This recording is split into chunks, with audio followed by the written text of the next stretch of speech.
आज हम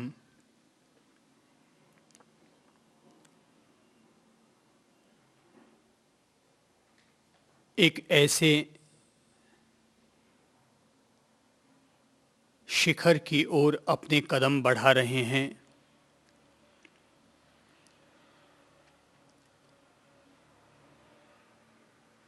जहां खड़े होकर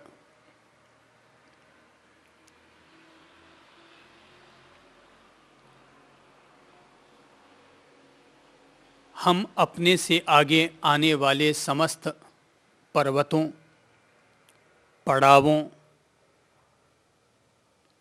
और तलहटियों को ध्यानपूर्वक देख और समझ सकते हैं।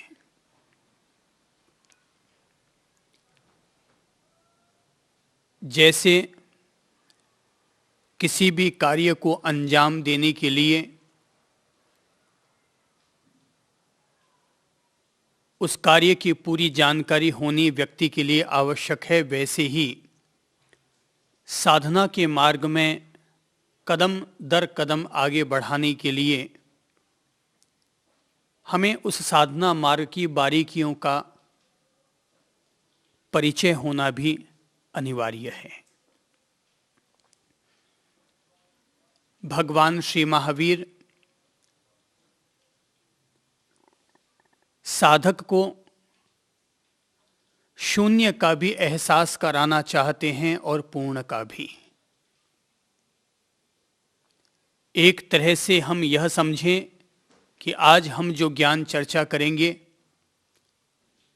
वह शून्य से लेकर पूर्णता की तरफ बढ़ाने वाला ज्ञान होगा। इस मार्ग में हमें प्रस्थान बिंदु का भी पता चलेगा, एक एक पड़ावों का भी एहसास होगा, बीच की फिसलनों की भी जानकारी मिलेगी और साधक की पूर्णता और संपूर्णता कहाँ होती है इसके बारे में भी हम जानकारी प्राप्त करेंगे। पहले चरण में व्यक्ति को किसी भी पहलू का भली भांति सम्यक और समुचित ज्ञान होना आवश्यक है। बाद में तो स्वयं व्यक्ति अपने आप पर ही निर्भर करता है कि वह अपने आप को किस तरीके से इस साधना के मार्ग पर किस हद तक ले जाना और बढ़ाना चाहता है। भगवान श्री बुद्ध का एक चर्चित वाक्य है, अप दीपो भव, अपने दीप तुम स्वयं बनो। कहते हैं एक शिष्य अपने गुरु के पास से विदाई ले रहा था, तो जैसे ही वह चलने लगा कि गुरु ने उसके हाथों में एक जलता हुआ चिराग थमाया और कहा, ले जाओ बेटा, ये रास्ते में तुम्हारा मार्गदर्शन करेगा। शिष्य प्रसन्न हुआ कि रास्ते के अंधियारों से कोई दिक्कत नहीं आएगी, सो उसने हाथ में दीपक ले लिया, गुरुजी को प्रणाम किए, आश्रम के 3 परिक्रमा लगाई और निकल पड़ा। कुछ दूर बढ़ा होगा कि तभी उसने देखा कि अचानक उसके सामने गुरु प्रकट हो गए और उन्होंने आते ही एक जोर की फूंक मारी और जलता हुआ चिराग बुझ गया। गुरु ने जैसे ही चिराग बुझाया कि शिष्य ने तत्काल अपनी ओर से टिप्पणी की कि गुरुदेव, आपने यह क्या कर डाला? बोले, अब तुम्हें इसकी जरूरत नहीं है। शिष्य ने कहा, भंते, मार्ग में अंधकार काफी है, ये जलता हुआ चिराग आपने ही थमाया था और मैं इसी के सहारे आगे बढ़ना चाहता था। गुरु ने तब भगवान श्री बुद्ध का वही वाक्य दोहराते हुए कहा, मेरे प्रिय वत्स, पहले मैंने तुम्हें जलता हुआ चिराग थमाया था, लेकिन यदि तुम मेरे सच्चे शिष्य हो तो मैं तुम्हें अंतिम उपदेश देता हूँ, और वो यह है कि तुम किसी और के दीप के सहारे अपने रास्तों को पार मत करो, वरन अपने दीप स्वयं बनो, अपने रास्तों का निर्धारण स्वयं करो। मुझे जो ज्ञान देना था मैंने तुम्हें दे दिया, लेकिन अब उस दीपक को हटा देना चाहिए और तुम्हें अपनी अंतर्दृष्टि के जरिए, अंतर ज्ञान के जरिए, अंतर प्रकाश के जरिए अब तुम्हें अपने जीवन के साधना के पथ को पार करना चाहिए और अपनी मंजिल अख्तियार करनी चाहिए। कौन साधक कहाँ तक पहुँचेगा ये व्यक्ति पर निर्भर करता है, हम सब लोगों पर निर्भर करता है, अपने आप पर निर्भर करता है। केवल साधना के मार्ग को जान लेने मात्र से कुछ नहीं होगा। यह बोध रखना चाहिए कि केवल हिमालय के नक्शों को देखने से हिमालय की यात्रा नहीं हो जाया करती, पर हिमालय की तरफ कदम बढ़ाने से पहले हमें हिमालय के नक्शे को भली भांति समझ लेना आवश्यक होता है। यदि कोई महिला भोजन बनाने जा रही है तो उसे भोजन कला का पूरा ज्ञान होना आवश्यक है, लेकिन ये ध्यान रखना चाहिए कि केवल भोजन की कला को सीख लेने मात्र से भोजन नहीं बन जाएगा, पेट नहीं भर जाएगा, पौष्टिकता उपलब्ध नहीं हो जाएगी। जीना ये हमारे जीवन का दूसरा पहलू होगा, लेकिन साधना के मार्ग को समझना ये हमारे जीवन का पहला सोपान होगा, पहला चरण होगा। तो विधि का ज्ञान होना, मार्ग का ज्ञान होना, उस मार्ग और विधि को आत्मसात करने का पहला चरण हुआ करता है। भगवान श्री महावीर ने मानव मात्र के आध्यात्मिक विकास के लिए और उसके आध्यात्मिक विकास की बुनियादी समझ देने के लिए एक खास तौर पर आध्यात्मिक ज्योमिति स्थापित की है, जिसे उन्होंने अपने हिसाब से एक खास शब्द दिया है और वो है गुण स्थान।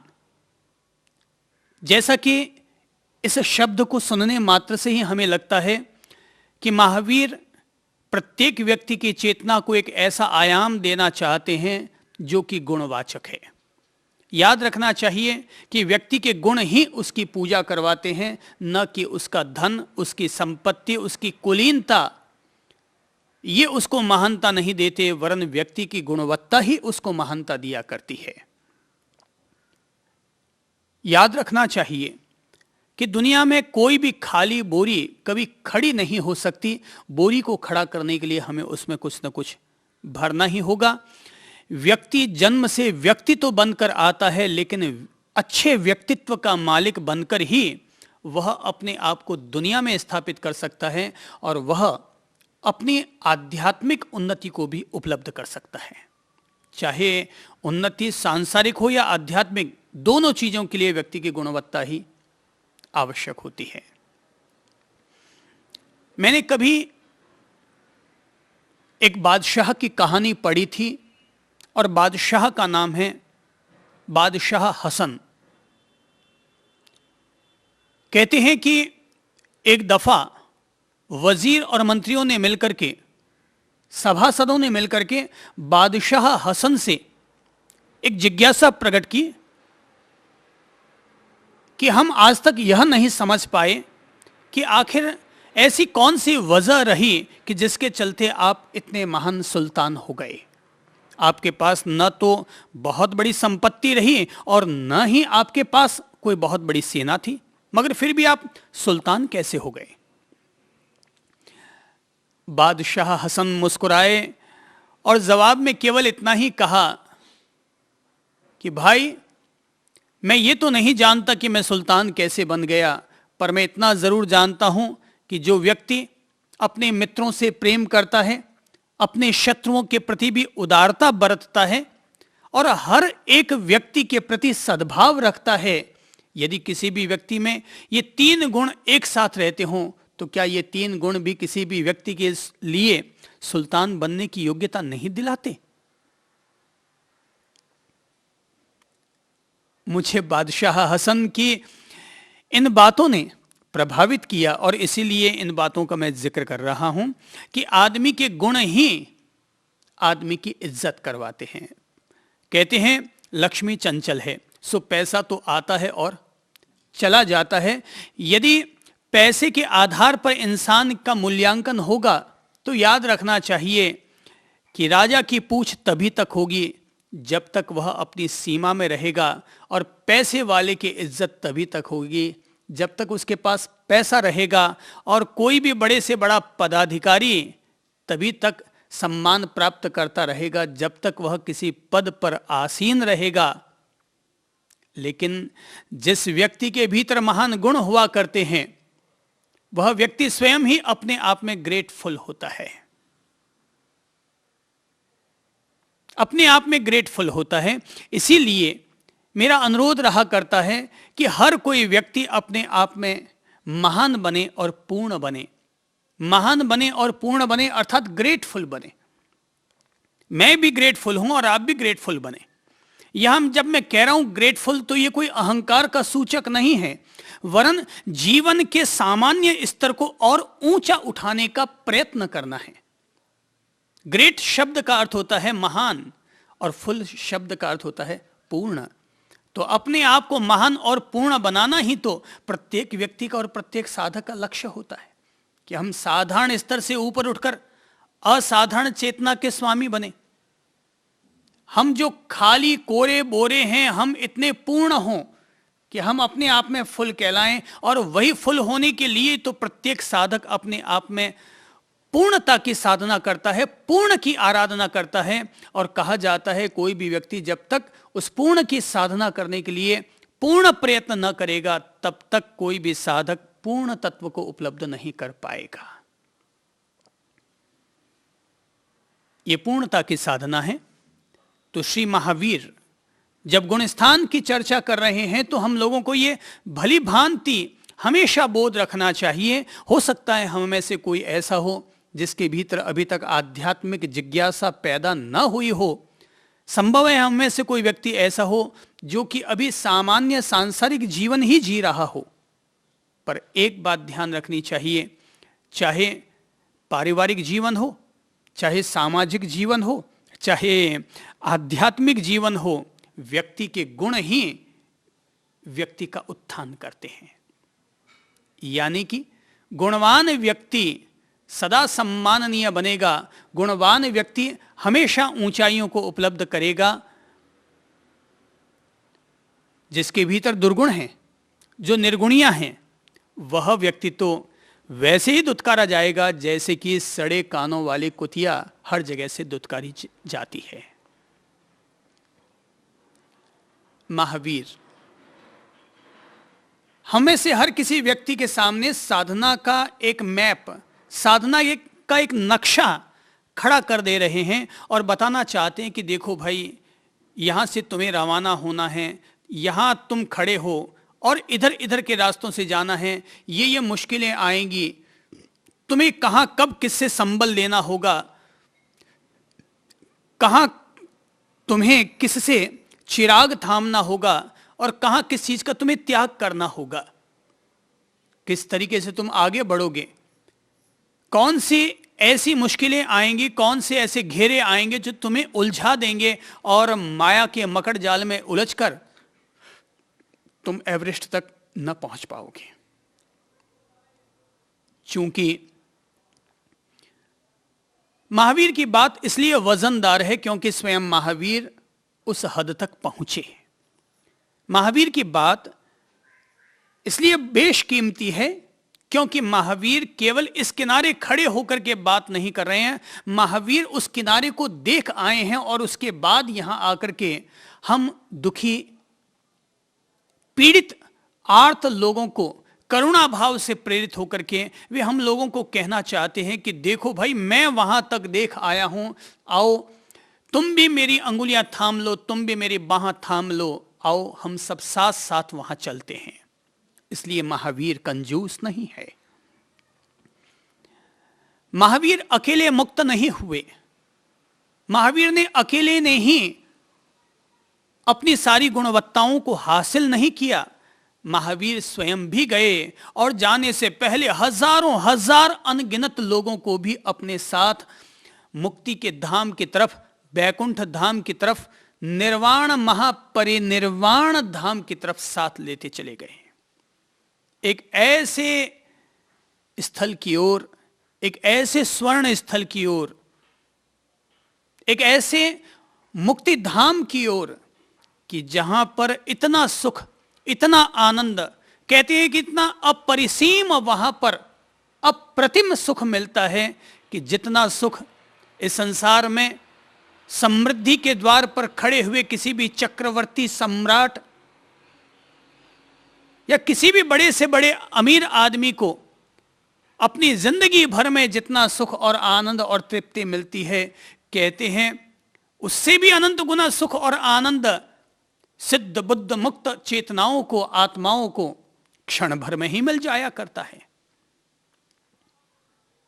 तो महावीर स्वयं मुक्तात्मा है, महावीर स्वयं परमात्मा है, महावीर स्वयं विदेह पुरुष हैं। इसीलिए देह से भिन्न होकर देह को देख रहे हैं और विदेह होने की कला हम सब लोगों को सिखा रहे हैं।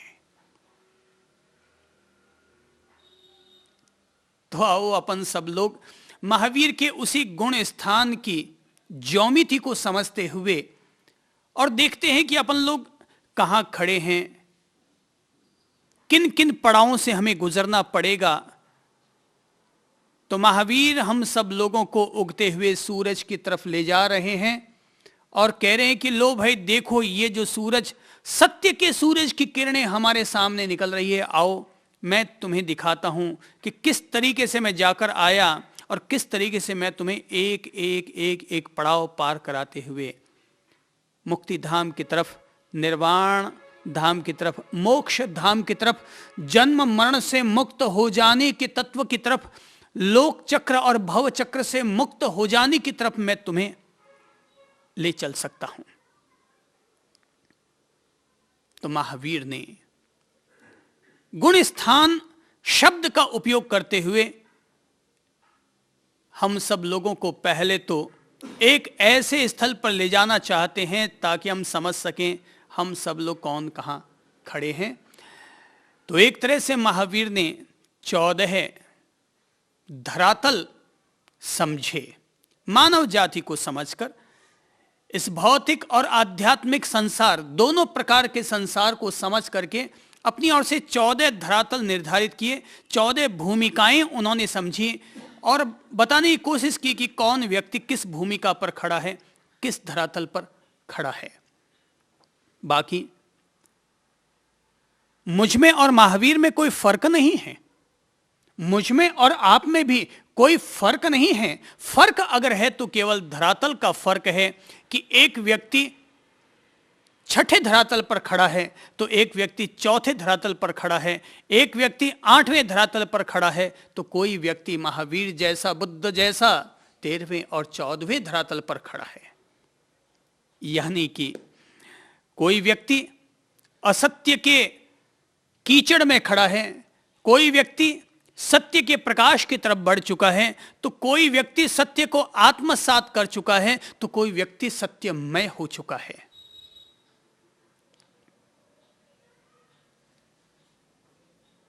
हम सब लोग शिखर के ऊपर पहुंचते हैं, पर हमारे पहुंचने में और सिद्ध बुद्ध मुक्त पुरुषों के शिखर पर पहुंचने में फर्क है। हम लोग ऊपर पहुंचते हैं जबकि उनके नीचे शिखर हुआ करता है। हम लोग ऊपर पहुंचते हैं जबकि उनके नीचे शिखर हुआ करता है। वो पहुंचे हुए हैं। अगर हम लोग ये सोचते हैं कि हम ऊपर पहुंचते हैं तो हम वापस कभी नीचे भी गिर सकते हैं, पर जिनके नीचे शिखर होता है वे कभी गिरते नहीं हैं। उनका कदम तो जहां होता है वहां हर जगह उनके नीचे शिखर ही हुआ करता है। इसीलिए हम लोग ऐसे सद्पुरुषों को, ऐसे महापुरुषों को शिखर पुरुष, स्वर्ण पुरुष, अमृत पुरुष कहते हैं। तो महावीर एक अमृत पुरुष हैं, बुद्ध एक अमृत पुरुष हैं, एक तीर्थंकर पुरुष हैं, और ऐसे लगता है जैसे कि अपन सब लोग उनके पुत्र हैं, उनके संतान हैं, इसलिए अपन सब लोग भी अमृत पुत्र हैं। अपन सब लोगों के भीतर, हमारी रगों में वही अमृत तत्व का संचार हो रहा है, क्योंकि जो पिता के गुण और सद्गुण या दुर्गुण होते हैं वो संतानों के खून में भी जरूर प्रभावी होते हैं। तो इसलिए चूंकि अपन महावीर जैसे महापुरुषों की संतान हैं, तो अपन सब लोगों की रगों में भी ऐसा ही कोई न कोई क्षात्रत्व का तेज, ऐसा ही कोई न कोई तीर्थंकर का खून अपन सब लोगों में समाया हुआ है। अपन सब लोगों को गौरव होना चाहिए कि हम सब किसके वंशज हैं। हम सब लोग सिद्धों के वंशज हैं, बुद्ध पुरुषों के वंशज हैं। इसीलिए अपने आप पर हर किसी व्यक्ति को गौरव करना चाहिए। हर किसी व्यक्ति को कि जब भी लगे हमारी आत्मा भटक गई, हमारी आत्मा ठिठक गई, हमारी आत्मा अवरुद्ध हो गई, हमें तब ये आत्मविश्वास, ये कॉन्फिडेंस अपने भीतर जागृत करना चाहिए। मैं कोई गीदड़ों की संतान नहीं, मैं सिद्धों का वंशज हूं, और सिद्धों का वंशज होने के नाते मैं बगैर सिद्धि के और किसी भी तत्व के साथ समझौता नहीं करूंगा। भले ही मैं भौतिक संसार में जीता हूं, भले ही मैं इस भौतिक संसार में पैदा हुआ हूं, भले ही मैं इस भौतिक संसार में ही अपनी नश्वर देह का त्याग करके चला जाऊं, पर एक बात तय है, जब भी ध्यान धरूंगा, जब भी अपने आप पर गौर करूंगा, तब अपने आप को सिद्धों का वंशज मानते हुए मैं उस सिद्ध शिला की तरफ, उस सिद्धत्व की तरफ बढ़ने का निरंतर प्रयत्न करता रहूंगा, निरंतर प्रयत्न करता रहूंगा। मैं केवल बुद्धि के तल पर नहीं जीऊंगा, मैं हृदय और आत्मा के तल पर जीऊंगा। बुद्धि के तल पर जीना विज्ञान है, पर हृदय और आत्मा के तल पर जीना अध्यात्म है। बुद्धि के तल पर जीना ऊपर ऊपर जीना है, पर आत्मा और हृदय के तल पर जीना गहराई में जीना है। मुक्ति का रास्ता बुद्धि के दरवाजे से कभी नहीं खुलेगा, क्योंकि बुद्धि केवल तर्क वितर्क करती रहेगी, बुद्धि केवल संदेह या अश्रद्धा करती रहेगी। पर यह मामला दिल का है, यह मामला व्यक्ति की अंतरात्मा का है, ठेठ भीतर से उठने वाली पुकार का है। और याद रखिएगा, जब तक भीतर से पुकार ना उठे ना, इस दिल से, इस हिवड़े से जब तक पुकार ना उठे, जिज्ञासा ना उठे, प्यास ना उठे, अभीप्सा ना उठे, तब तक कोई भी व्यक्ति एक दफा नहीं 100 दफा साधना के पथ को समझ ले, तब भी साधना के मार्ग को जी नहीं पाता। कोई भी व्यक्ति साधना के मार्ग को 100 दफा पढ़ ले, मगर फिर भी 4 कदम भी उस साधना के मार्ग पर बढ़ नहीं पाता, क्योंकि बुद्धि से पढ़ा, बुद्धि से सुना, बुद्धि के दरवाजे को खोलने का प्रयत्न किया, बुद्धि में बात को फिट करने का प्रयत्न किया। ये रास्ता दिल वालों का रास्ता है, ये रास्ता क्षत्रियों का रास्ता है, ये रास्ता आत्मविश्वास का रास्ता है, ये रास्ता जोश भरा रास्ता है, ये रास्ता होश भरा रास्ता है। ढीले ढाले लोगों का यहां काम नहीं है, केवल बातें बिलवाने वाले लोगों का यहां काम नहीं है, केवल बढ़िया बुद्धि साथ में लेकर के चलने वालों के लिए रास्ता है ही नहीं। इसीलिए दुनिया में आज तक महावीर की परंपरा में उनसे पहले भी सैकड़ों क्षत्रिय मुक्त हो गए, पर महावीर का अनुयायी वर्ग यदि वणिक कौम का है, तो वणिक कौम के लोग अभी तक मुक्त नहीं हुए। इसलिए नहीं हुए, वे सिद्ध बुद्ध मुक्त इसलिए नहीं हो पाए क्योंकि वे हर चीज में घाटा मुनाफा, इसका मूल्यांकन करते रहते हैं, किसमें घाटा किसमें मुनाफा। वो कदम बाद में रखते हैं, उससे पहले सोचते हैं कि कदम रखा जाए कि न रखा जाए, फायदा होगा या घाटा। महावीर का मार्ग जोखिम का मार्ग है, महावीर का मार्ग रिस्क का मार्ग है। यहां पर इश्क तो होगी, पर अपनी ही रिस्क पर इश्क होगी। तो महावीर का मार्ग है तो बिल्कुल सीधा सपाट, अत्यंत वैज्ञानिक। वैज्ञानिक इसलिए क्योंकि एक व्यक्ति ने पहले उसको जान लिया, समझ लिया, तो वो वैज्ञानिक हो गया। अगर कोई और व्यक्ति किसी मार्ग को जी ले तो वैज्ञानिक हो जाता है, और अगर कोई व्यक्ति, दूसरा व्यक्ति उसको न समझ पाता है तो वही व्यक्ति फिर केवल दार्शनिक व्याख्याएं करता रहता है। महावीर का मार्ग कोई दार्शनिक का मार्ग नहीं है, ध्यान रखिएगा। लोग मुझे भी दार्शनिक कह देते हैं, कहते हैं उनकी मौज, पर मैं बता देना चाहता हूं मैं कोई दार्शनिक नहीं हूं, मैं कोई दार्शनिक व्याख्याएं नहीं देता, मैं कोई सिद्धांतों की व्याख्याएं नहीं करता। मैं जीवन दृष्टा हूं, जीवन को देख रहा हूं, जगत को देख रहा हूं, और जीवन और जगत को देखते हुए, अपने आप को देखते हुए, सब लोगों को देखते हुए जो तत्व, जो बोध जीवन में समझ में आता है, वह बात, वह अनुभव, वह तजुर्बा अपने मुंह से कह देता हूं। तो मैं कोई फिलोसोफर नहीं हूं, मैं कोई विचारक नहीं हूं, मैं कोई चिंतक नहीं हूं, मैं कोई घंटों बैठकर किसी भी बिंदु पर चिंतन नहीं करता हूं।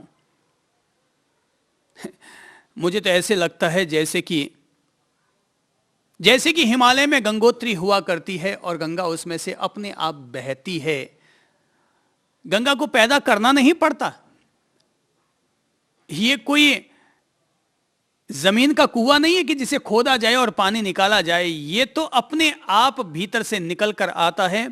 और जो कुछ मैं बोलता हूं ये मत समझिएगा मैं कोई बुद्धि के धरातल पर बोलता हूं,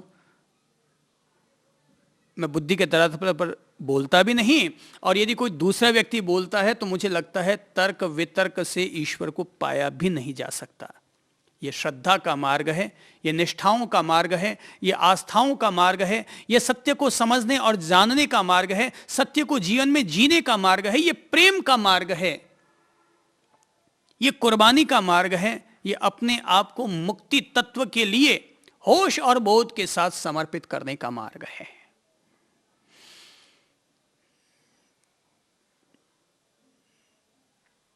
आओ अपन लोग महावीर के साथ चलते हैं। न तो महावीर के पीछे चलते हैं, न महावीर से आगे चलते हैं, अपन सब लोग महावीर के साथ साथ चलते हैं, ताकि जब भी जरूरत लगेगी महावीर को पुकार लेंगे, और अगर कहीं भी अपन गुड़के लुढ़के फिसले तो महावीर से अनुरोध करेंगे, हे प्रभु आओ, सद्गुरु होने की योग्यता, सद्गुरु होने की पात्रता प्रमाणित करो और हमारा हाथ थामो, हमें इस पार से उस पार ले चलो। अगर हमारी मति दुर्मति होगी तो हम अनुरोध करेंगे कि हमारी मति सन्मति हो, अगर हमारी गति दुर्गति होगी तो हम अनुरोध करेंगे कि हे प्रभु हमारी गति सद्गति हो। यह हमारा अनुरोध ही हमारी प्रार्थना होगी, यह हमारा अनुरोध ही हमारी पूजा होगी, यह हमारा अनुरोध ही हमारी भक्ति होगी। पहला धरातल जिस पर कि प्राणी मात्र खड़ा है, महावीर उस धरातल को कहते हैं अज्ञान का धरातल, मिथ्यात्व का धरातल, अविद्या या माया प्रपंच का धरातल। एक ऐसा धरातल कि जिस धरातल पर व्यक्ति की आंखों के सामने सूरज भले ही रोज उगता हो और रोज अस्त होता हो, पर ज्ञान की दृष्टि से व्यक्ति के भीतर सदा बाहर एक अंधकार ही छाया हुआ रहता है। वह शरीर का पोषण करता है, शरीर का भोग करता है, शरीर का आनंद लेता है, शरीर तक ही वह सीमित रहता है। उसके जीवन का सारा धरातल एकमात्र शरीर और इंद्रियों तक ही सीमित रहता है। वह ज्ञान को ज्ञान नहीं समझता और अज्ञान को अज्ञान नहीं समझता, वह ज्ञान को भी अज्ञान और अज्ञान को भी ज्ञान समझ बैठता है। सत्य को असत्य और असत्य को सत्य जान बैठता है। वह विद्या को अविद्या और अविद्या को विद्या समझने लग जाता है। जबकि अपन लोगों को लगता होगा कि कोई यहां पर मेरे माँ बाप हैं, कोई यहां पर मेरी पत्नी है, कोई मेरे यहां पर भाई बहन हैं। महावीर की भाषा बड़ी जबरदस्त है। वो कहते हैं कि भाई अपन सब लोग वैसे ही हैं जैसे कि कोई नदियां में अलग अलग तरह के पत्ते बहते हैं।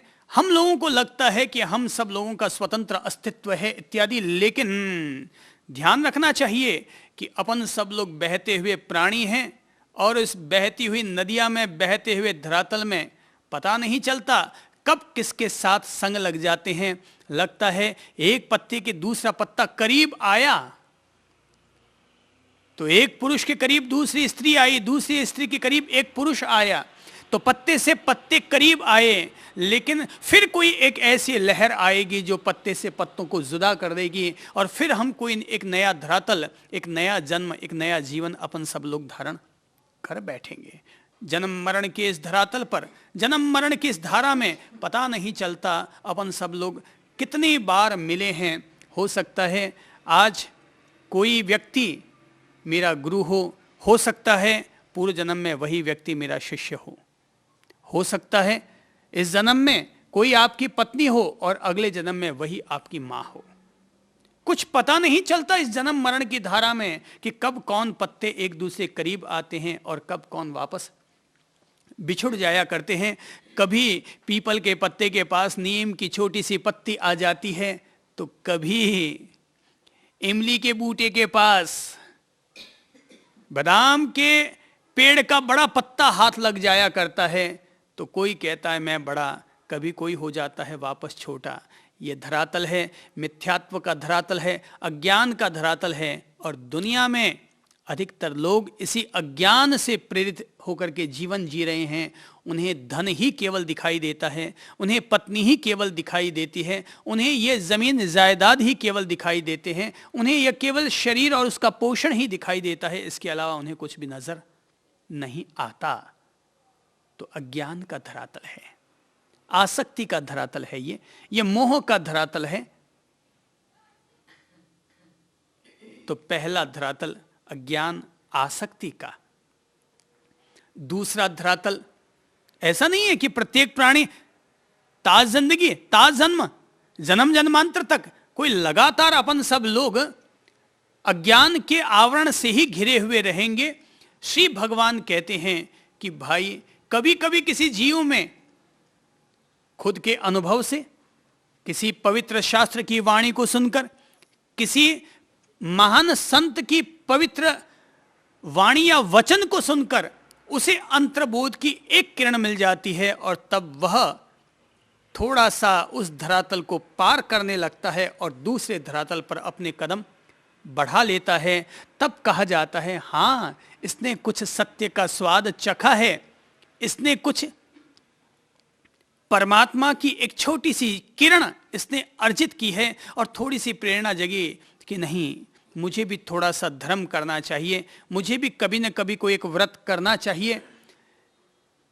अगर मेरी श्रद्धा नहीं है तो कोई बात नहीं, कम से कम मुझे, अगर मेरी पत्नी मंदिर तक जा रही है तो चलो मुझे उसके साथ चले जाना चाहिए, और वो मत्था नमा रही है तो मुझे भी अपना मत्था नमा देना चाहिए। एक थोड़ा सा स्वाद, एक थोड़ा सा प्रकाश, एक थोड़ी सी झलक भीतर में उदय होकर आती है और तब आदमी दूसरे धरातल पर अपने कदम रखने लगता है। इसे हम कहते हैं श्री भगवान की भाषा में, और वो है सासादन। सासादन यानी अब थोड़ा आस्वाद लिया, थोड़ा स्वाद चखा।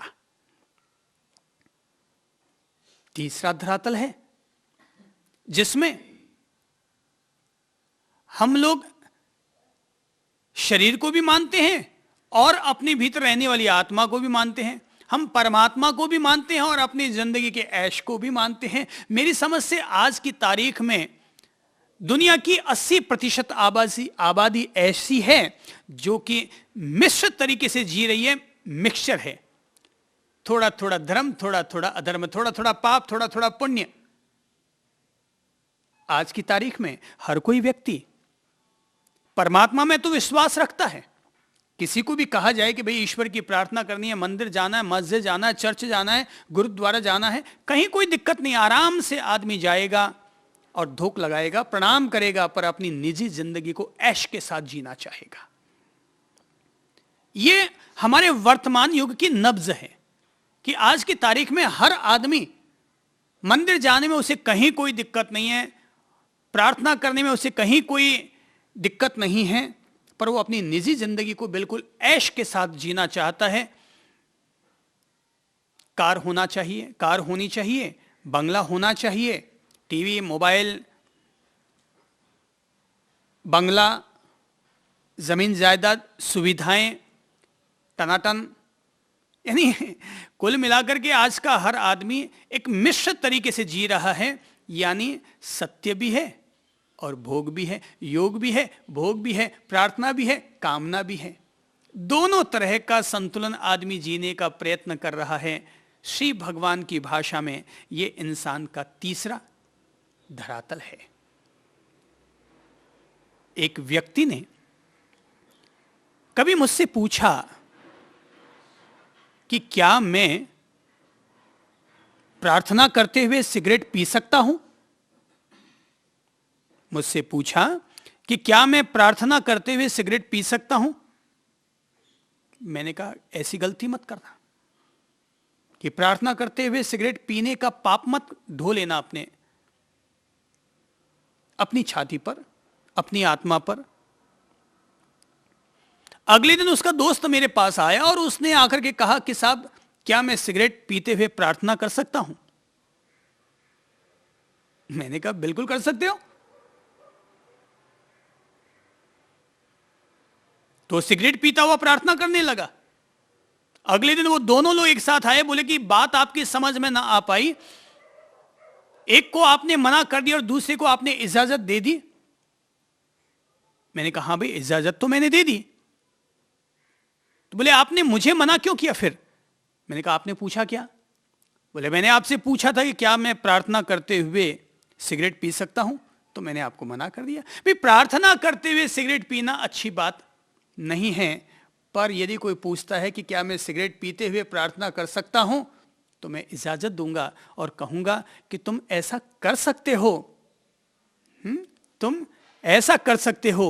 कोई व्यक्ति मंदिर में खड़ा होकर के ईश्वर की प्रार्थना कर रहा है और प्रार्थना करते करते यदि वह शराब की बोतल को याद करता है तो यह उसके लिए गलत है। पर कोई व्यक्ति अगर मदिरालय में खड़ा होकर शराब पी रहा हो और शराब पीते पीते हुए भी अगर वो श्री भगवान को याद कर रहा है तो उसके द्वारा श्री भगवान को याद करना उसके लिए पुण्य की बात है।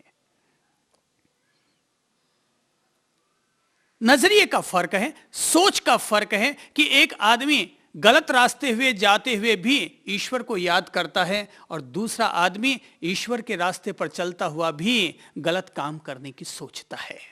दुनिया में कुछ लोग ऐसे होते हैं जो कि धर्म करते हुए भी धंधा कर बैठते हैं और कुछ लोग ऐसे होते हैं जो धंधा करते हुए भी उसमें भी धर्म करने का विवेक रख लिया करते हैं।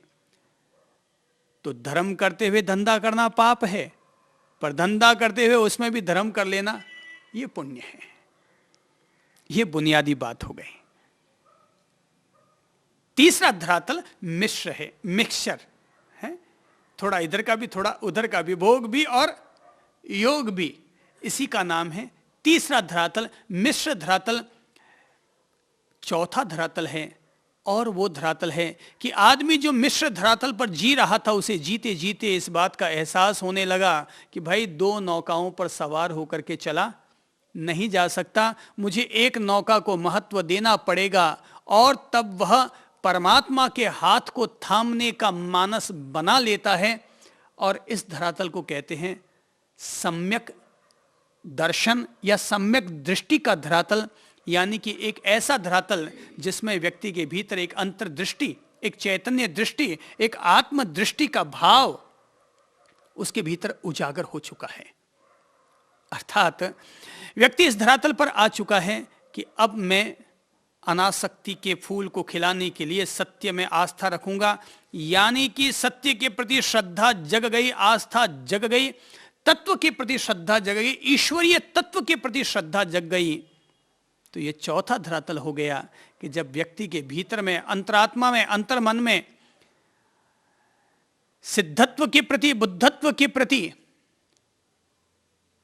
ईश्वरीय चेतना के प्रति एक आस्था का फूल खिला।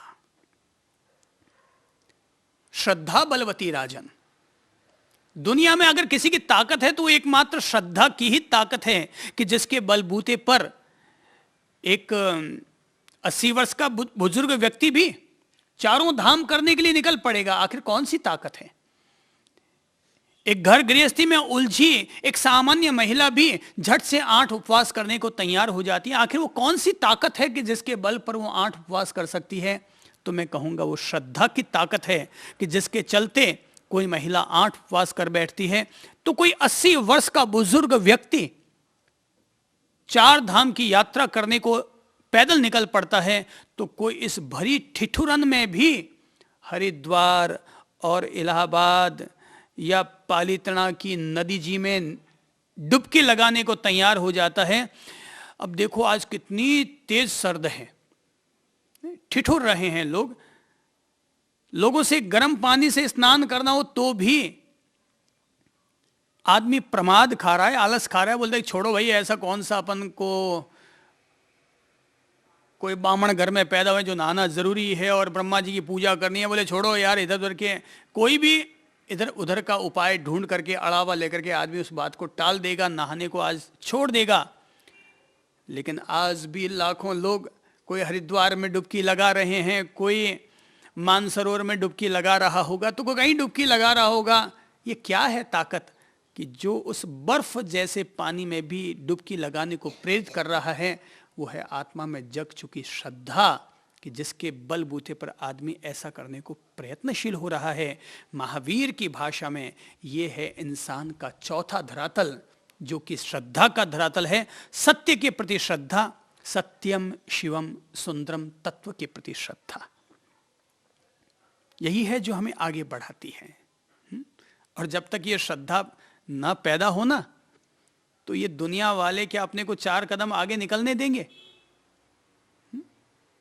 महावीर 5वां धरातल बताते हैं, और वो धरातल है मर्यादा का धरातल, संयम का धरातल, अपने जीवन में का धरातल, अपने जीवन में यम नियम व्रत को धारण करने का धरातल।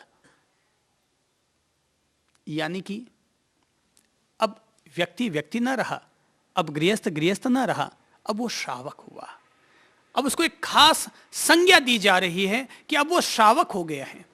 श्रावक उसे कहते हैं, श्रावक का पहला अक्षर है श यानी श्रद्धा, दूसरा अक्षर है व यानी विवेक, और तीसरा अक्षर है क यानी क्रिया। तो श्रद्धा सहित विवेक पूर्वक क्रिया करने वाले व्यक्ति को श्रावक कहा जाता है। तो 5वें धरातल पर व्यक्ति राम के मार्ग का पथिक बना, अपने आप को थोड़ा मर्यादा में लेकर के आया कि अब मैं अपने आप को एक पत्नी व्रत तक सीमित रखूंगा, मैं किसी भी प्रकार की सामान्य हिंसा अपने हाथों नहीं होने दूंगा, मैं जहां तक संभव होगा अपने मुंह से झूठ नहीं बोलूंगा, मैं जहां तक संभव होगा किसी भी स्थिति में चोरी नहीं करूंगा, मैं व्यभिचार नहीं करूंगा, मैं अनावश्यक परिग्रह और संग्रह अपने पास नहीं संजोऊंगा। तो ये वो 5वां धरातल है जो कि इंसान को एक खास व्रत, एक खास परिधि, एक खास सीमा, एक खास मर्यादा में आने को प्रेरित करता है कि आओ हम लोग जैसे सागर किनारों से बंधा हुआ रहता है, जैसे नदिया का जल 2 तटों से बंधा हुआ रहता है, ऐसे ही व्यक्ति की चेतना भी, व्यक्ति की कार्य प्रणाली भी, व्यक्ति की जीवन शैली भी 2 किनारों में, मर्यादा के 2 किनारों में, मर्यादा की लक्ष्मण रेखाओं में अपने आप को बांधने का प्रयत्न करती है। और ये जो बिखरा हुआ पानी है, जिसको कि अब हम लोगों ने 2 तटों के बीच में ला करके केंद्रित करने का प्रयत्न किया है, इसी का नाम है श्रावक धर्म, सद गृहस्थ धर्म। ये इंसान का 5वां धरातल है। धीरे धीरे ज्यों ज्यों अंतर्बोध गहरा होगा, ज्यों ज्यों हमारे भीतर अपने स्वयं के प्रति जिज्ञासा, अभीप्सा पैदा होगी, त्यों त्यों हम अपने आप को नियम और मर्यादा में लाना चाहेंगे। बाकी आज के युग में तो चारों तरफ उन्मुक्त भोग चल रहा है, चारों तरफ सेक्सी वातावरण बन चुका है, चारों तरफ अपराध आतंकवाद, शस्त्र अस्त्र का माहौल बन चुका है। तो ऐसे माहौल में व्यक्ति का जीना अपने आप में नदिया के जल का बिखरने के समान कहलाएगा। अगर हम लोग अपने जीवन की नदिया को ठेठ गंगा सागर तक ले जाना चाहते हैं, अपने जीवन की गंगा को ठेठ गंगा सागर तक ले जाना चाहते हैं, तो हमें व्रत, नियम, मर्यादा के दो तटों के बीच में संतुलित ढंग से हमें बहना होगा। नहीं तो भाई, जैसा कि अपन लोग कहा करते हैं, थोड़ा सा भी तप त्याग करने जाओ तो पति झट से कह देता है, पत्नी कहती है आज मेरे उपवास है, पति झट से कहता है नहीं नहीं नहीं, अपने उपवास नहीं करना, बैठ के खाना खा लो। अंतराय दे देते हैं, बाधक बन जाते हैं और वापस अपन लोगों को खींच लिया करते हैं।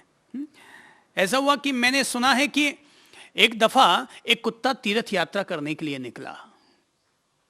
रास्ते में उसे एक समझदार व्यक्ति मिला, तो समझदार व्यक्ति ने उससे पूछा, कहो भाई कहां जा रहे हो?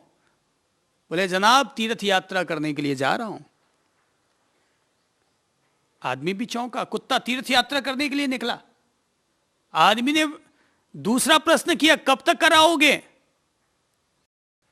तो कुत्ते ने जवाब दिया, भाई अब तक तो 3 बार हो चुकी होती यात्रा, पर क्या करूं, जहां पर भी जाता हूं मेरी अपनी बिरादरी के लोग मेरी टांग पकड़ करके मुझे वापस बाहर खींच लाते हैं, सो आगे की तरफ बढ़ नहीं पाता हूं। ये जो अपनी बिरादरी के लोग होते हैं ना, ये जो अपने अपने जो कहलाते हैं ना, दुनिया में आध्यात्मिक उन्नति में सबसे बड़े बाधक यही अपने लोग बना करते हैं।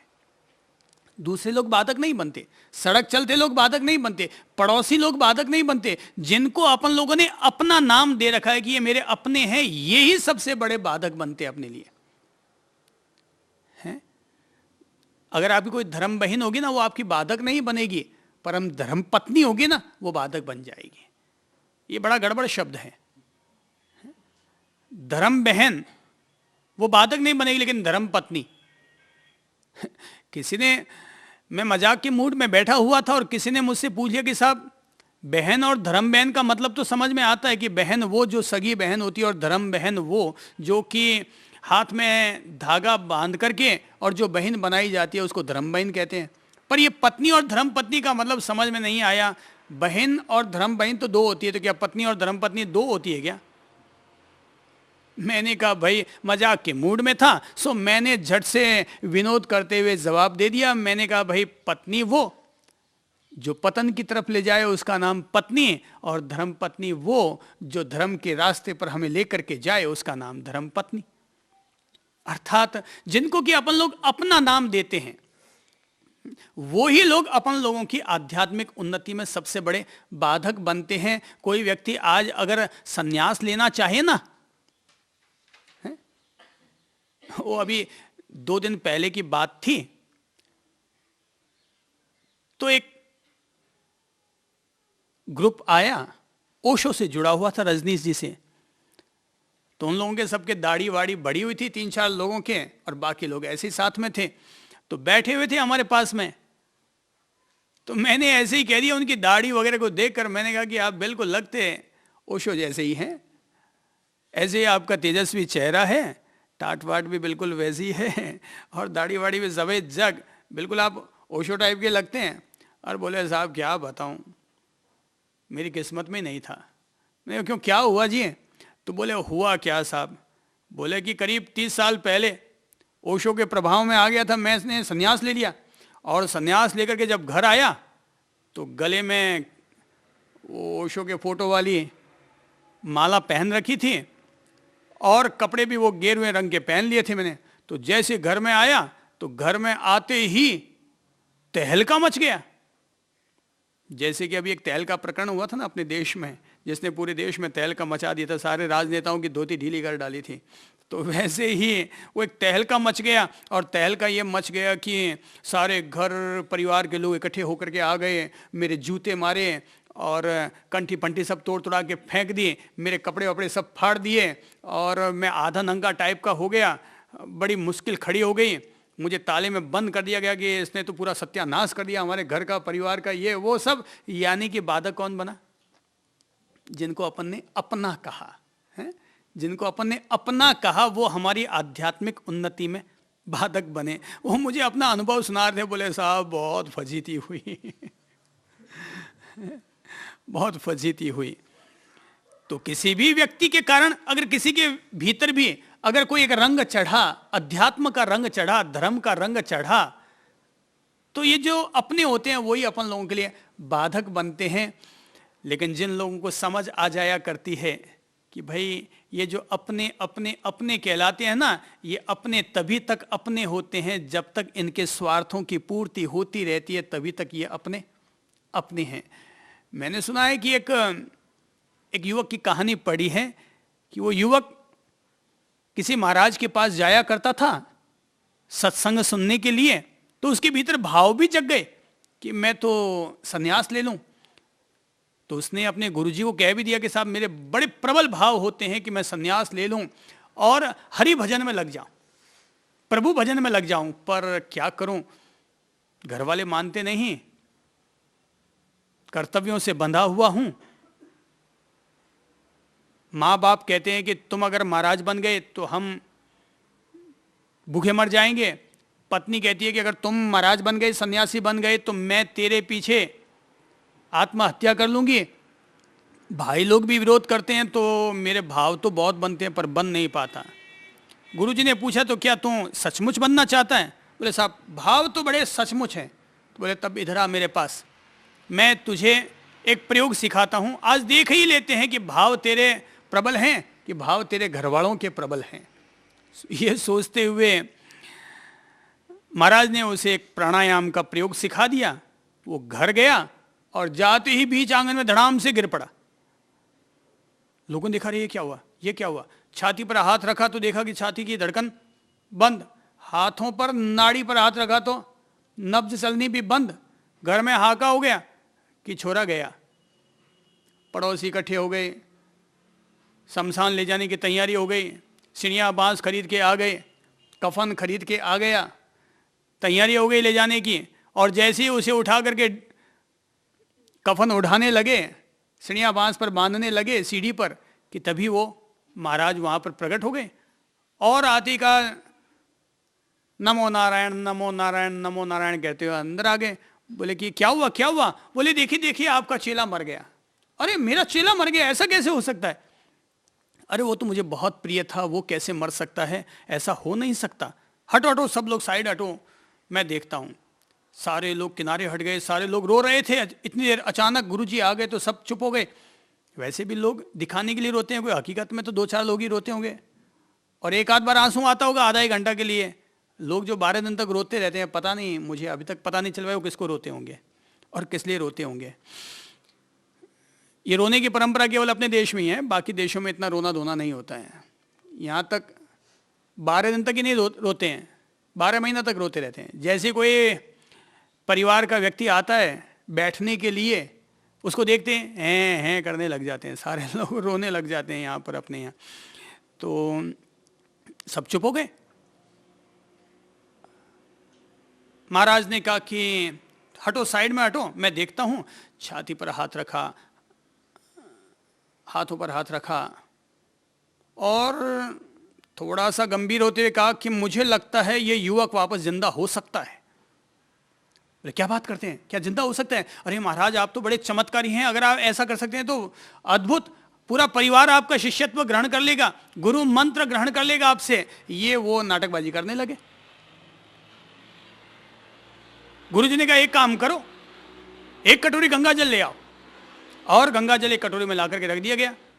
गुरुजी ने उसमें मंत्र फूंका और उस युवक के शरीर पर 5-7 बार परिक्रमा लगाई, फेरी लगाई, कटोरी को घुमाया, वापस फूंक मारी और कहा कि ये युवक अभी इसी समय जिंदा हो जाएगा, बशर्ते इस कटोरी को कोई दूसरा व्यक्ति उठा करके पी ले। पर ध्यान रखे, जो भी व्यक्ति पिएगा वो तो मर जाएगा और ये युवक जिंदा हो जाएगा। कहानी बड़ी प्यारी है तो पुरानी, पर कहानी बड़ी प्यारी है कि कहते हैं कि ये सुनते ही सारे लोग और 4 फुट किनारे खिसक गए। बोले कि मरने वाले के पीछे मरा थोड़ी जाता है, रोया तो जा सकता है पर मरा थोड़ी जा सकता है। मरने वाले के पीछे रोया तो जा सकता है पर मरा नहीं जा सकता। क्यों जी? एक दिन अपन सब लोग मरेंगे ना, हैं? मरेंगे या नहीं मरेंगे? आपकी पत्नी कभी मरेगी ना? मरेगी ना? तो आपकी पत्नी जब मरेगी तो आप उनके पीछे केवल रोएंगे या मर भी सकेंगे? केवल रोएंगे ना। तो मरने वाले, सरदार मल्ली ने बिल्कुल ठीक कहा, तो मरने वाले के पीछे केवल रोया जा सकता है, मरा नहीं जा सकता। तो मैं केवल ये बता देना चाहता हूं कि वो महाराज ने भी, संत प्रवर ने भी अपनी ओर से जैसे ही कहा कि जो भी व्यक्ति इस कटोरे को पिएगा वो मर जाएगा पर ये युवक जिंदा हो जाएगा। सब लोग बगले झांकने लगे। माँ बाप ने कहा कि भाई, अरे भाई हम कैसे पी लें, हमारे कोई एक ही लड़का थोड़ी है, 4 लड़के और हैं, ऐसे हम किस किस के लिए मरेंगे? तो माँ बाप भी साइड में हो गए, भाई भी साइड में हो गए। बोले अरे हमने तो अभी जिंदगी का कोई मजा ही नहीं लिया, अभी तक तो हमारी शादी भी नहीं है, हमने कोई मजा भी नहीं लिया जिंदगी का, हम कैसे मर सकते हैं? पत्नी भी आई। संत ने कहा भाई तू तो इसके लिए बहुत मर रही थी, रो रही थी, तो तू तो पी ले। पत्नी ने कहा अब ठीक है, मरने वाले मर गए, अब मैं क्या कर सकता हूँ, जो होना था सो हो गया, अब मैं तो जैसे तैसे अपना जीवन गुजार लूंगे। बस ये सब बहाने हो गए और कुल मिला करके सब लोग साइड हो गए। तो महाराज ने कहा कोई बात नहीं, तुम सब में से कोई भी अगर पीने को तैयार नहीं है तो ये कटोरा मैं ही पी जाता हूं। घर वालों ने कहा धन्य है महात्मा जी, आप धन्य हैं, आप तो मुक्तात्मा हैं, आप तो परमहंस हैं। आप तो परमहंस हैं, आप तो मुक्तात्मा हैं, मुक्त चेता हैं, आप बड़े धन्य भागी हैं, आपका तो जीवन ही जन्म मरण से मुक्त है, आप तो विदेह पुरुष हैं, पी भी लेंगे तो क्या फर्क पड़ेगा। बस सारे लोग तैयार हो गए कि तभी महाराज जो ये कह रहे थे कि अच्छा ठीक है मैं ही पीता हूं, और ये कहते हुए जैसे ही वो अपने मुंह के आगे कटोरा ले जाने लगे कि तभी जो युवक सोया हुआ था वो झट से बोल उठा, गुरुदेव अब आपको ये जल पीने की ज़रूरत नहीं है, क्योंकि इस जल को पीने वाला खुद जग चुका है, इस जल को पीने वाला खुद जग चुका है। और ये कहते हुए वो बैठा हो जाता है। घर वाले अवाक रह जाते हैं कि ये क्या खेल था, पर वो युवक खड़ा होता है और कटोरा अपने हाथ में लेता है, पानी पीता है, गुरुजी का झोला पकड़ता है और गुरुजी के साथ में प्रभु भजन, हरि भजन, अरिहंत भजन के लिए वो निकल पड़ता है। जो लोग ऐसे कोई निकल पड़ जाते हैं, निकल चलते हैं, वे ही लोग छठे धरातल पर आते हैं कि अब वो सन्यास का धरातल है, प्रभु भजन का धरातल है, कि मोह माया के नश्वर पाश, नश्वर बंधन, व्यर्थ के आग्रह सब व्यक्ति छोड़ छुड़ा के निकल जाता है। कि पंछी जो अब तक नीड़ में उलझा हुआ था, मकड़ी जो अब तक माया जाल में उलझी हुई थी, थोड़ी सी चेतना जगी और व्यक्ति निकल पड़ा। याद रखना, जिंदगी में अगर कभी संन्यास लेने की वेला आ जाए तो मुहूर्त तलाशने की बेवकूफ़ी मत करना, क्योंकि इस दुनिया में 100 में से अगर 80 लोग जिनके भीतर संन्यास के भाव उठे होंगे, वे मुहूर्त निकालने के चक्कर में और माँ बाप से पूछने के चक्कर में ही उन 80 में से 90% लोग वापस पीछे लौट के चले गए। जिस समय जब जो भाव हो जाए उस समय उनको कर लेना, वही तुम्हारे लिए श्रेष्ठ मुहूर्त है। अर्थात तुम अपनी अंतरात्मा की प्रेरणा से जियो, न कि किन्हीं किताबों या किन्हीं घर के संदेशों के आधार पर जियो। जब तुम्हारी आत्मा कहती तुम ऐसा कर लो, बस कर डालो, उस समय जो हो गया सो हो गया, जो सोचता रह गया वो जिंदगी भर सोचता ही रह गया। दुनिया में कोई भी व्यक्ति सोच सोच के आज तक कुछ नहीं पा सका है।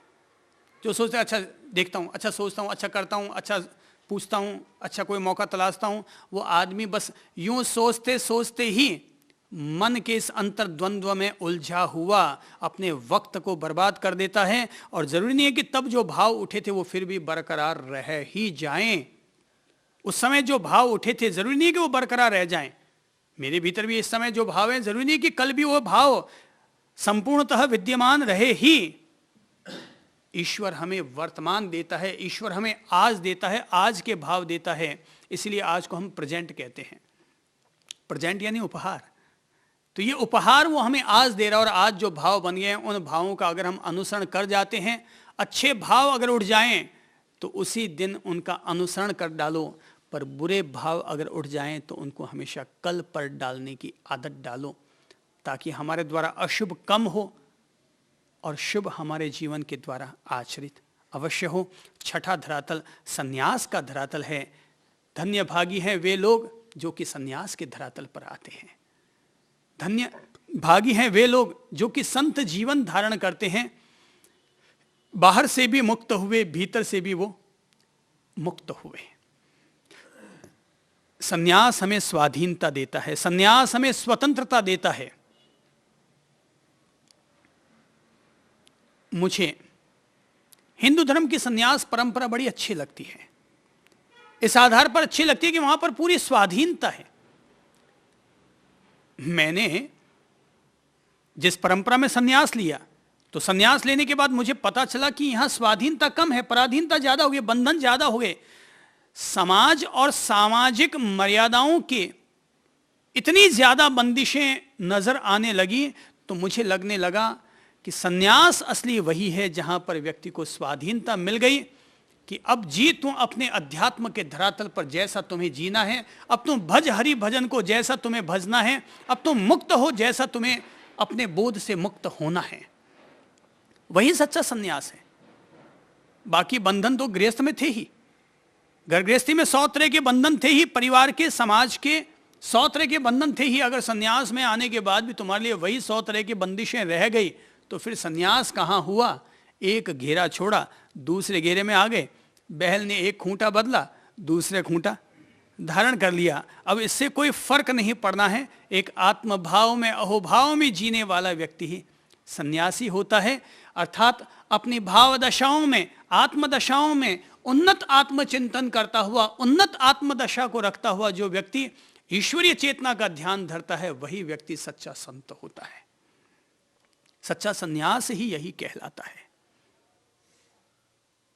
पर जैसा कि अपन सब लोग देखते हैं, अनुभव करते हैं, मैंने कहा छठा धरातल, तो छठा धरातल यह हुआ कि व्यक्ति ने सन्यास तो ले लिया, पर सन्यास लेने के बावजूद वो कई तरह की मोह माया तो छोड़ आया, पर फिर भी कई तरह की मोह माया को अपने साथ जोड़ बैठा। सन्यास लिया, जिस समय जो भाव थे उस समय तो बड़े उन्नत भाव थे, पर सन्यास लेने के बाद फिर ढीले ढाले हो गए। तो ढीले ढाले किस रूप में? मन से ढीले हो गए। मन से ढीले हो गए, अध्यात्म दशा में ढीले हो गए, आत्म दशा में अपन ढीले हो गए, और अपन सब दुनियादारी के इस प्रपंच में ही उलझ कर रह गए। अब सन्यास अध्यात्म का आराधक कम रहा है, अब सन्यास समाज का आराधक ज्यादा हो गया है। अब संत लोग भी अमीरों से जुड़ गए हैं, और अमीर लोग अपनी इज्जत बचाए रखने के लिए संतों से जुड़ गए हैं। कुल मिलाकर के ये गोटी कुछ अलग टाइप की फिट हो रही है। कुछ अलग टाइप की अब गोटी फिट हो रही है। मुझे लगता है दुनिया में जितने भी संत बने हुए हैं, उन्हें एक बार फिर से संन्यास लेना चाहिए, मुझे भी और उन सब लोगों को भी। एक संन्यास वो लिया जब हमारे भीतर कुछ भाव बने संयम के, अब भाव होने चाहिए अध्यात्म के, निर्वाण के। ऐसे परम उत्कृष्ट भाव दशा के साथ अपन सब लोगों को वापस संन्यास लेना चाहिए। पर यह संन्यास तभी होना चाहिए केवल मेरे शब्दों को सुनकर नहीं, मेरे कहने से नहीं, वो स्वयं की अंतर प्रेरणा से। और ये जन्म जन्मांतर के बाद किसी किसी भव्य प्राणी में भव्य पराक्रम करने के ये कभी कभार ही ये भाव जगते हैं कि मैं वास्तव में ही ईश्वरीय ध्यान के लिए अपने आप को समर्पित करूं। अब इससे कुछ फर्क नहीं पड़ना है कि हमने ये किया या वो नहीं किया, इसको इस तरीके से नहीं, इस तरीके से कर लिया। ये सब व्यवस्थाओं में इतना कोई मूल्य नहीं है। ये सब जीवन जीने के साधन हैं। जो कुछ भी चीजें, ये सब जीवन जीने के साधन हैं। साधनों में अपन ने कोई भी रूपांतरण परिवर्तन कर लिया, वो इतना महत्वपूर्ण नहीं है जितना कि आत्मदशा, व्यक्ति की अंतरदशा, भाव दशा, भीतर की सजगता, भीतर की आत्म जागरूकता मूल्यवान है। मेरा उद्धार मैं करूंगा, आपका उद्धार आप करेंगे। अपन सब एक दूसरे के लिए सहयोगी बन सकते हैं, पर कोई किसी का उद्धार कर नहीं सकता। क्या दुनिया में कोई माँ बाप चाहते हैं क्या कि उनका बेटा बिगड़ा हुआ निकले? मगर फिर भी कईयों का निकल जाता है। क्यों? हर व्यक्ति के अपने प्रारब्ध हैं भाई, हर व्यक्ति की अपनी नियति भी हुआ करती है। अपन कितने भी अच्छे से अच्छे संस्कार दे दें, मगर फिर भी कई माँ बाप आते हैं, वो कहते हैं साहब हमारा छोरा इतना बदमाश है, इतनी बदमाश प्रकृति का है कि हम धाप गए इससे। साहब कितने इसको संस्कार देने की कोशिश करते हैं, मगर ये तो भाई कुछ लोग पूर्व जन्म के डाकू मंगल सिंह होते हैं, तो वो इस जन्म में आकर के फिर वापस ऐसे ही जंगल दंगल मंगल खेला करते हैं। तो यही सब उल्टे सीधे वो किया करते हैं। तो होता है, हर एक के अपने प्रारब्ध होते हैं। ये तो कोई भव्य जीवों के भीतर भव्य पराक्रम करने के सत्वशील भाव पैदा होते हैं, तो ही कोई व्यक्ति बाहर निकल पाता है। और जो बाहर निकल पाता है वे लोग ही 7वें धरातल पर पहुंचते हैं। और वो धरातल अप्रमत्त दशा का धरातल है। 6ठा धरातल संयम का धरातल है, संयम ग्रहण करने का धरातल है, जीवन में व्रत नियम धारण करने का धरातल है। पर 7वां धरातल अप्रमाद दशा का धरातल है, अर्थात व्यक्ति अब अपने लिए जग गया, अब उसे अपने दायित्व का बोध हो गया, अब उसे अपने आप से प्यार हो गया। अपने आप से प्यार हो गया। अब तक अपन लोगों को प्यार तो होता है, दूसरों से प्यार होता है, अपने आप से प्यार नहीं होता। अध्यात्म और कुछ नहीं है, अपने आप से प्यार है। ध्यान और कुछ नहीं है, अपने आप से अपनी मोहब्बत है। जब गीता कहती है अपने द्वारा अपना उद्धार करो, तो इसका मतलब ही यही हुआ कि अपने आप से अपना प्रेम का रिश्ता जोड़ो। तुम्हारा पहला मित्र कौन? तुम स्वयं, न कि कोई और। तुम अपने आप को अपना मित्र मानोगे तो दुनिया में सब लोगों के प्रति अपनी मित्रता साध लोगे। और अगर अपने आप के प्रति अपनी मंगल मैत्री न सधी तो किसी के प्रति मित्रता होगी और किसी के प्रति शत्रुता होगी। किसी के प्रति मित्रता होगी और किसी के प्रति शत्रुता होगी। क्यों? क्योंकि अपने प्रति मैत्री नहीं हुई है। हम दूसरों से ही जुड़ते चले गए, दूसरों से ही जुड़ते चले गए। अगर मैं अपने आप से प्रेम किए बगैर अगर आप लोगों से प्रेम करूंगा तो ये प्रेम कभी टूट भी सकता है। पर मैं आप लोगों से प्रेम क्यों करता हूं? क्योंकि मैं अपने आप से प्रेम करता हूं। और जो मुझे अपने आप में दिखाई देता है वही आप लोगों में दिखाई देता है। जो परमात्मा मुझे अपने आप में दिखाई देता है वही परमात्मा आप लोगों में दिखाई देता है। तो चूंकि मैं अपने आप से कभी नफरत नहीं करता, इसलिए आप में से भी किसी से भी कभी नफरत नहीं कर सकता। और अगर मैं किसी से भी अगर नफरत कर बैठा तो मैं समझूंगा कि मैंने अपनी जिंदगी में पहली दफा अपने पांव पर अपनी कुल्हाड़ी चलाई है। क्योंकि दूसरों से नफरत करना नहीं है, वरन वो अपने आप से ही नफरत करना है। हर समय मुस्कान भरी रहती है। क्यों? ऐसा नहीं कि दूसरों को मुस्कान देनी है, इसलिए क्योंकि भीतर में मुस्कान है, इसलिए दूसरों तक वो मुस्कान पहुंच जाया करती है। अध्यात्म का मूल मकसद, अध्यात्म का मूल नजरिया, हमेशा इस बात को याद रखिएगा। अध्यात्म का यह मूल नजरिया है कि तुम अपने आप से प्रेम करो, अपनी चेतना से प्रेम करो, अपनी आत्मा से प्रेम करो, अपनी मुक्ति से प्रेम करो। तुम अपनी मुक्ति से प्रेम करते हुए जो कुछ भी करोगे तुम्हें उसके द्वारा मुक्ति ही मिलेगी। अपनी मुक्ति से प्रेम करते हुए फिर कुछ भी करो, कोई बंधन नहीं है तुम्हारे लिए। पर अगर अपनी मुक्ति को भूलकर तुम दूसरों की मुक्ति के लिए अगर जागरूक बनोगे तो उनकी मुक्ति भी तुम्हारे लिए बंधन बन जाएगी। वो मुक्त हो पाए कि ना हो पाए, पर तुम जरूर बन जाओगे। 7वां धरातल अप्रमाद दशा का धरातल है। जाग गया, सोया हुआ था कोई व्यक्ति पर जाग गया। सारे लोग अपन सब सोए हैं, पर कभी कोई जाग गया। कहते हैं रज्जब गया था अपने गुरुजी के पास पढ़ने के लिए, शिक्षा अर्जन करने लगा, सन्यास के भाव बन गए। सन्यास लेना भी चाहता था, पर गुरुजी ने उसके भोजन ग्रहण करने के लिए एक सदगृहस्थ के घर में व्यवस्था कर रखी थी। सो वहां पर एक सुंदर सी लड़की थी, उससे प्रेम हो गया। अब ये तो प्रेम है, प्रकृति है, नैसर्गिक है किसी से प्रेम होना। लड़का और लड़की में प्रेम होना बिल्कुल नैसर्गिक है, इसमें कोई गलत कुछ नहीं हुआ। तो प्रेम हो गया, और प्रेम भी ऐसा हुआ कि शादी करने का संकल्प कर लिया, मानस बना लिया, शादी तय हो गई, निकाह तय हो गया। और एक दिन शादी करने के लिए वो निकल भी पड़ा घोड़ी पर चढ़ करके, कि जैसे ही निकाह के लिए तोरण पर पहुंचा होगा कि तभी गुरुजी आ गए। और गुरुजी आ गए, गुरुजी ने आते ही दूर से ही कहा, अरे वारे रज्जब। गुरुजी ने चेले को संबोधित करते हुए कहा, अरे वारे रज्जब, कि रज्जब तय गज्जब किया। बड़ा सुंदर पद है ये, रज्जब तय गज्जब किया, सिर पर बांधा मौर।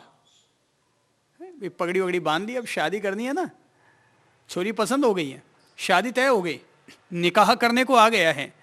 तो निकाह के द्वार पर खड़ा हुआ इंसान, तो उसके लिए गुरुजी कह रहे हैं, रज्जब तय गज्जब किया, सिर पर बांधा मौर, आया था हरि भजन को और करे नरक की ठौर।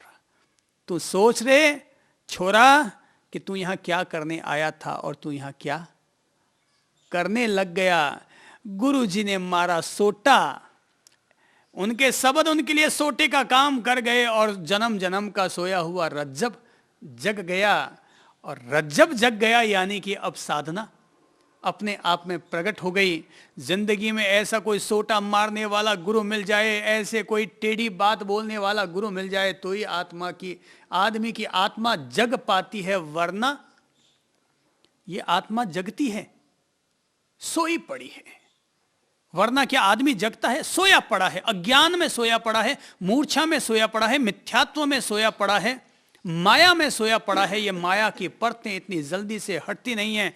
ये तो कोई सदगुरु का महत्व इसीलिए है कि वो आते हैं और एक टिकाते हैं सोटा कि बेटा जग, कब तक सोया रहेगा इस मूर्छा में। ये जो जगाने वाला होता है, उस जगाने वाले व्यक्ति को ही कहते हैं सदगुरु, उसी को कहते हैं गुरु, कि जो हमें जगा देता है। केवल गुरु गुरु कहने से काम नहीं चलेगा, गुरु वो होता है जो हमें जगाता है। मूर्छा की गहरी नींद में से जो हमें जगा देता है, उसका नाम है गुरु। तो जब कोई व्यक्ति जागरूकता की तरफ बढ़ता है, आत्म जागृति की तरफ बढ़ता है, तो कहीं जाकर उसके जीवन में 8वां धरातल प्रकट होता है, जिसे कि श्री भगवान अपने आप में अपूर्व करण नाम देते हैं।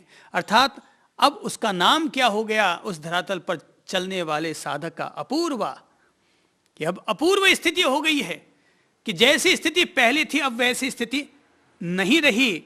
अब तो उसके भीतर अद्भुत अद्भुत ऐसी क्रांति हो गई है, चेतना में ऐसा रूपांतरण हो गया है कि अब पत्थर पत्थर ना रहा, अब पाषाण पाषाण ना रहा, पाषाण भी परमात्मा होने के करीब हो गया। अब पत्थर किसी पहाड़ का टुकड़ा ना रहा, अब पत्थर भी ठुक ठुका करके वो पत्थर भी किसी मंदिर की प्रतिमा बन गया।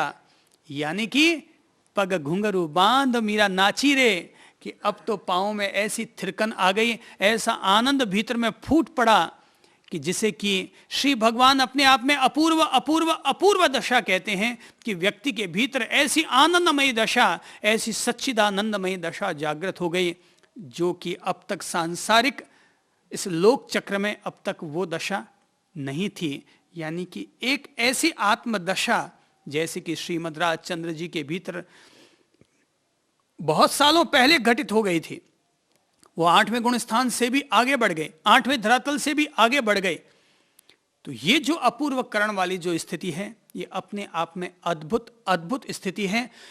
कोई भी साधक जब सिद्ध बुद्ध मुक्त चेतना की तरफ बढ़ता है, तो तभी बढ़ पाता है जब वह अपनी आत्मदशा में ऐसी अतिशय श्रद्धा से भरी हुई, ऐसे सत्य के सूर्य के प्रकाश से भरी हुई दशा से गुजरता है, तो ही आगे के धरातल इंसान के करीब आते हैं।